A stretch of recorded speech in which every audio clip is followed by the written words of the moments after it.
Página 91, tema 5, o reino dos fungos. Os fungos são seres vivos eucarióticos e podem ser unicelulares ou pluricelulares.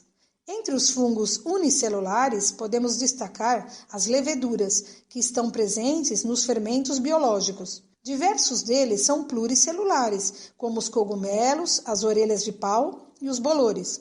Todos os fungos apresentam parede celular externa à membrana plasmática, o que lhes confere rigidez elevada e maior resistência a algumas condições ambientais. Nos fungos pluricelulares, as células estão agrupadas em filamentos denominados hifas.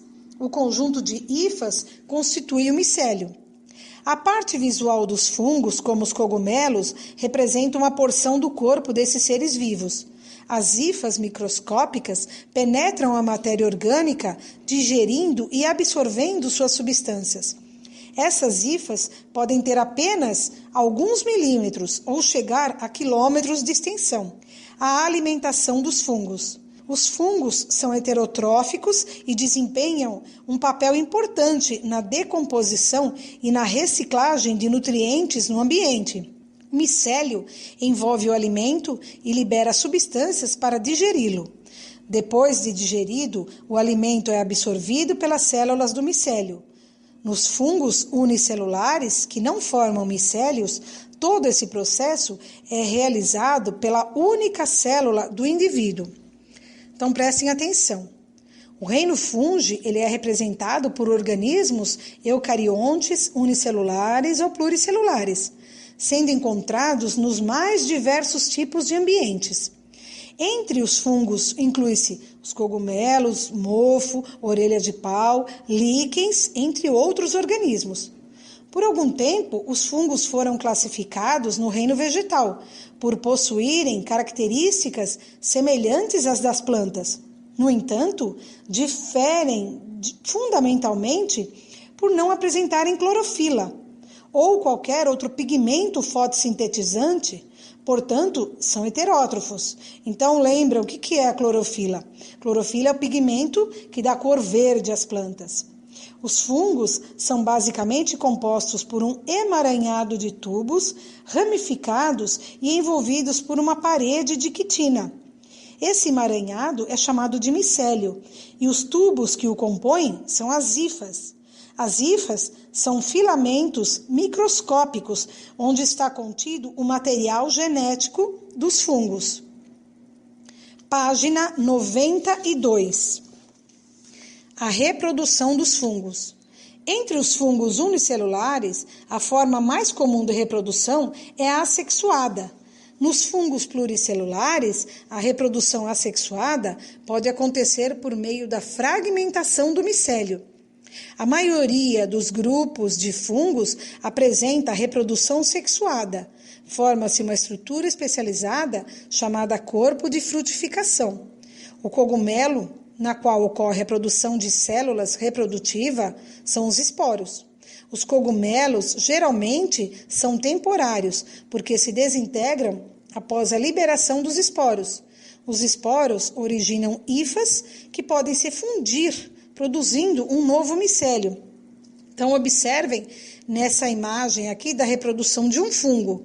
Então, nós temos o corpo de frutificação do fungo, que é o cogumelo. Ele libera 2 tipos de esporos. No solo, esses esporos germinam, dando origem às hifas. A fusão das hifas originadas de esporos distintos gera o micélio, que, por fim, pode formar um novo corpo de frutificação capaz de produzir novos esporos. Prestem atenção. Em muitos fungos, a reprodução é feita através de esporos, que são células.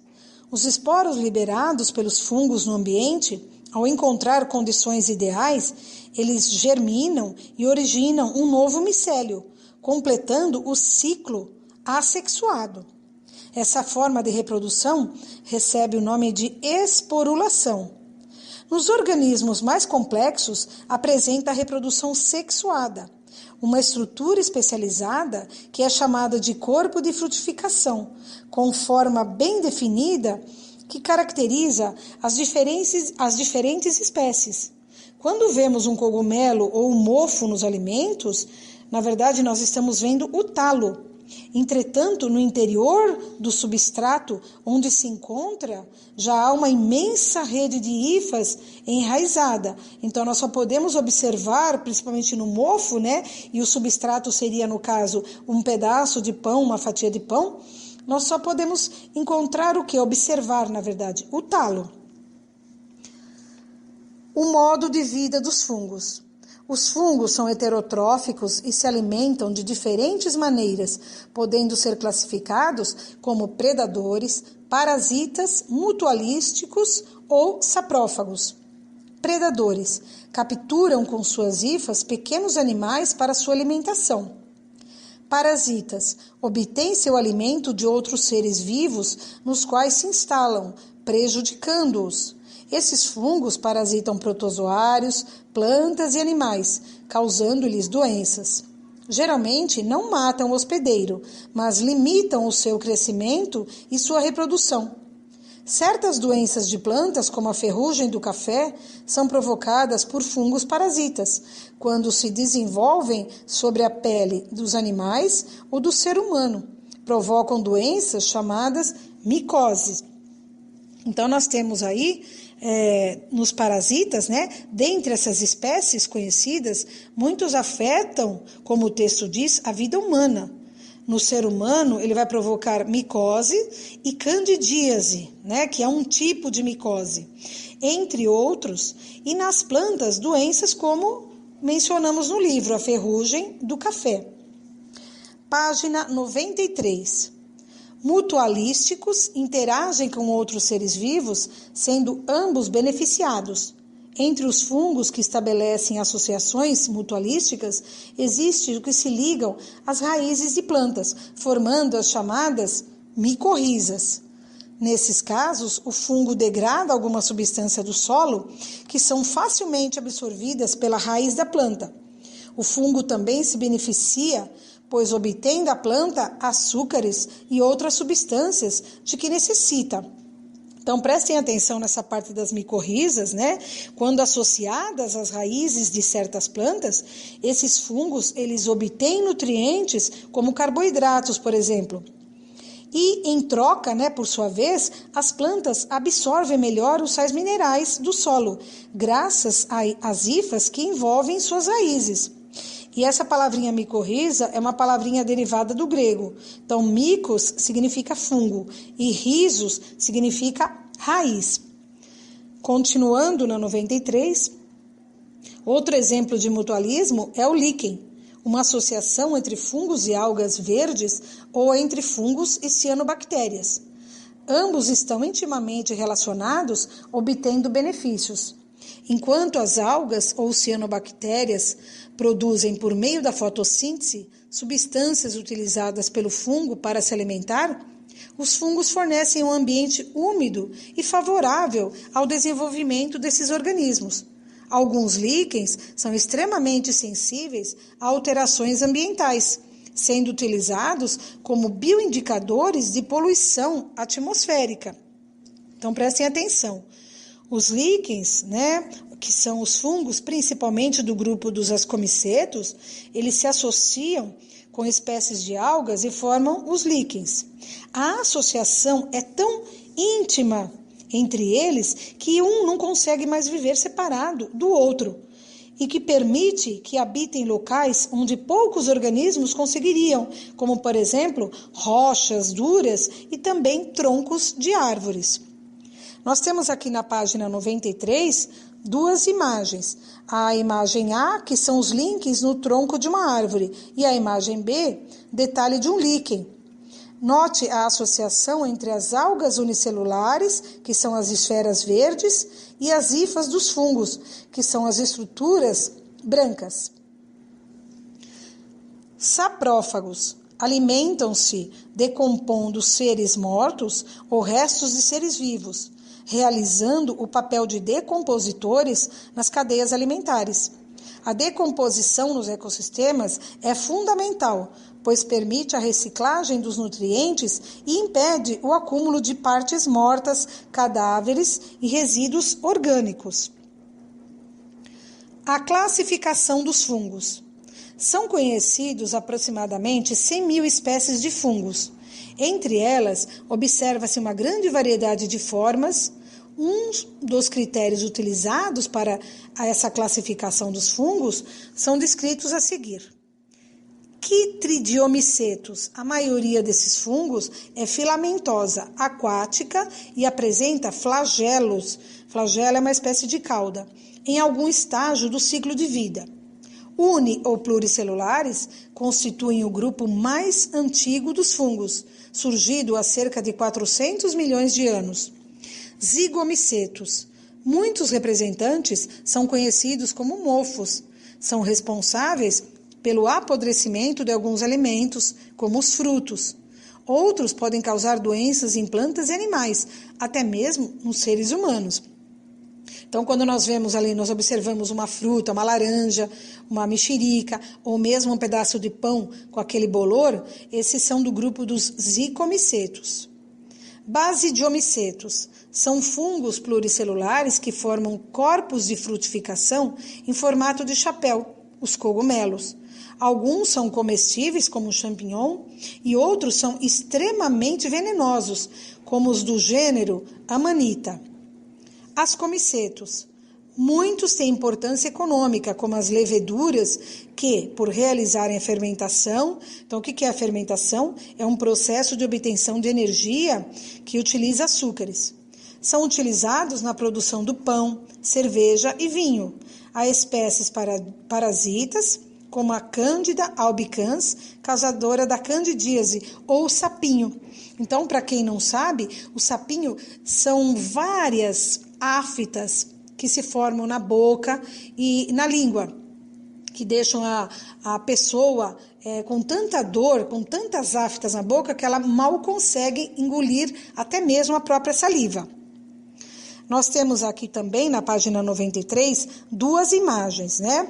A imagem da letra A, que é um zicomiceto, um bolor negro que cresceu em um pão, umedecido por 7 dias, e a imagem B, é um ascomiceto, utilizado na produção de cerveja, vinho, pães e etanol, entre outras aplicações econômicas.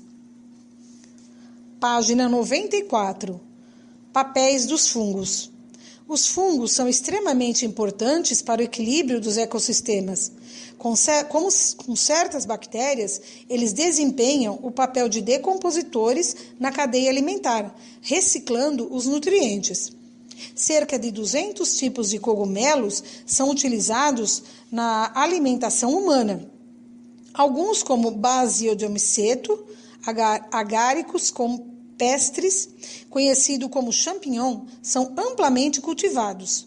Os fungos estão presentes em processos diversos de produção de alimentos. Alguns são utilizados na fabricação de queijos e as leveduras, como as do gênero Saccharomyces, são empregadas na produção de pães, bebidas alcoólicas, como cerveja, vinho e cachaça, e etanol, que é um combustível. Os fungos têm sido empregados na indústria farmacêutica para a produção de antibióticos e outros medicamentos. Os fungos também estão relacionados à decomposição e à contaminação de alimentos com substâncias tóxicas. É o caso das toxinas liberadas por fungo do gênero Aspergillus, encontrados em amendoins contaminados e em outros tipos de alimentos. Além disso, diversas espécies de fungos são parasitas e causam doenças em plantas e animais. Então, nós temos aqui na página 94, no Saiba Mais, Alexander Fleming e a descoberta da penicilina. Então, no verão de 1928, o biólogo escocês Alexander Fleming, ele descobriu de forma acidental o antibiótico penicilina.